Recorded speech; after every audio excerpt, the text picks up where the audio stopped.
Hey guys, welcome back to my channel. As you can tell by the title, this video is going to be about our girl, Taylor Swift, and her new album, Alexa, Stop Playing. That was not planned. However, proof that I've been listening to her album on repeat since the day it came out. Over and over, and it's pretty much all I've been listening to, and I am honestly not upset by it. It's amazing.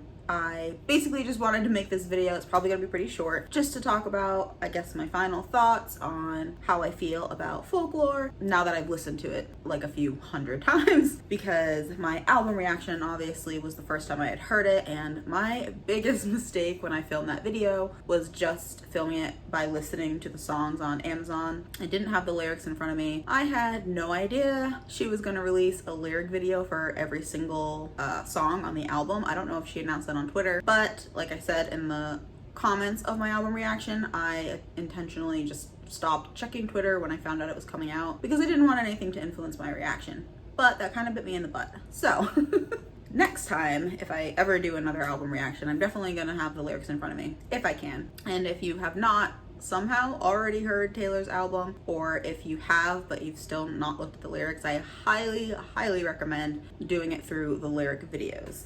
Very important, completely different experience. It's Taylor, so lots of Easter eggs in the lyrics, and if you're not catching them, you just gotta know the lyrics. Anyways, okay, so what do I think now? Clearly, I still love it. It's amazing. I think it is, it's beautiful. It's her mind, just, I don't know how she does it. Her writing, her lyrics, it's lyrical gold in my opinion. And I think many people's opinion. It's more of, I guess, like a sadder toned album, especially compared to Lover, but I love it. I'm here for it. I really don't even know what else to say because I'm just gonna rave about it. But yeah, I love the album, love the lyrics. I made a lot of wrong or incorrect connections in my album reaction because, again, I didn't see everything that she had posted on Twitter and stuff until after the fact. I know now, obviously, that most of, if not all of the songs are not really intended to be about her. I kind of go back and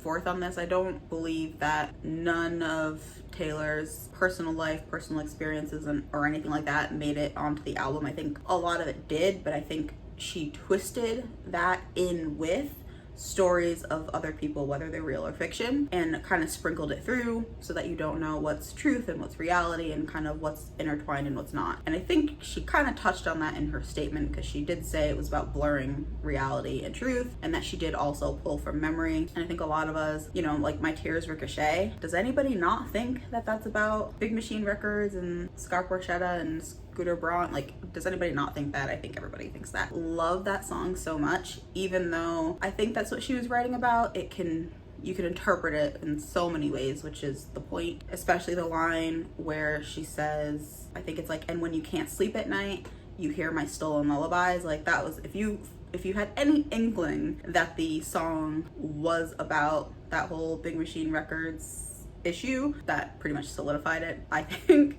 she made it perfectly clear, and it's just so sad, and I love it. She's our queen. She is like the queen of just, I don't even know, writing about pain but also love. I don't know, I just love this album so much. There's a lot of people worried that Joe and Taylor have broken up because of some of her songs. I don't think they did. I think they're still together and they're still happy. I think this would have been a very different album if they had actually ended their relationship. I can see why people think that though, because there are some breakup songs, but I think that's where the fiction and the storytelling do come in, but also comes into play her kind of adding in some of her own personal experiences, which is why I think people are worried her and Joe broke up. I made a lot of connections to Calvin Harris in my album reaction. I thought a lot of it was about him, at least a couple songs. There is still one though, I forget. Oh, Mad Woman.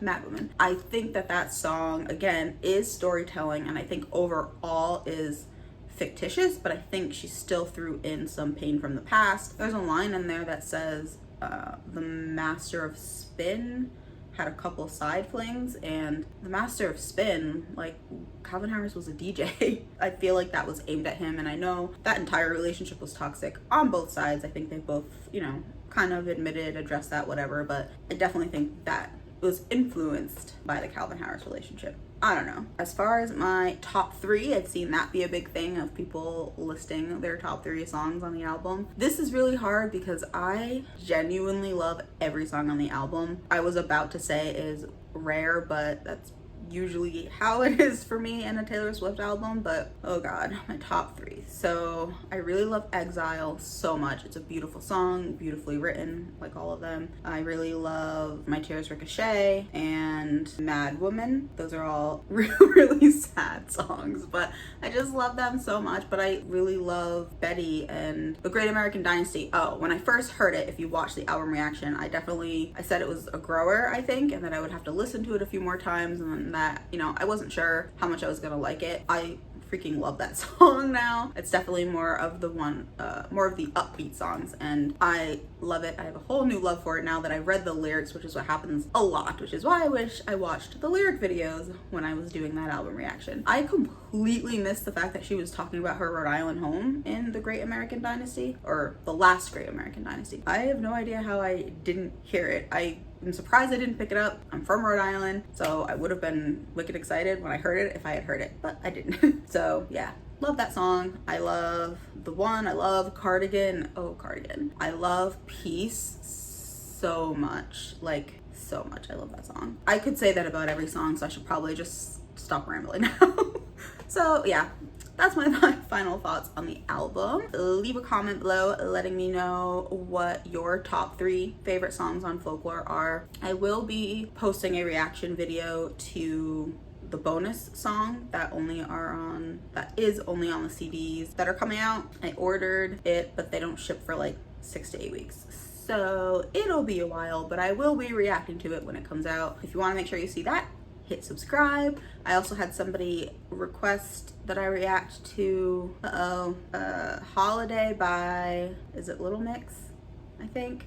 I'm gonna do that video. I, again, am new to the whole reacting thing. I'm not sure if it's something I'm gonna like keep consistent on my channel, but if people want to see it, I will post it. I'll be upfront and say that I am pretty sure I've never heard Little Mix. The only reason I say pretty sure is because they could have been on at some point and I heard it and didn't know that's who it was. But I don't know who they are. I've never heard them, so it will probably be an interesting reaction. Thank you guys so much for watching. Please give this video a like if you love the album as much as I did, and I hope you did. And I'll see you in my next video.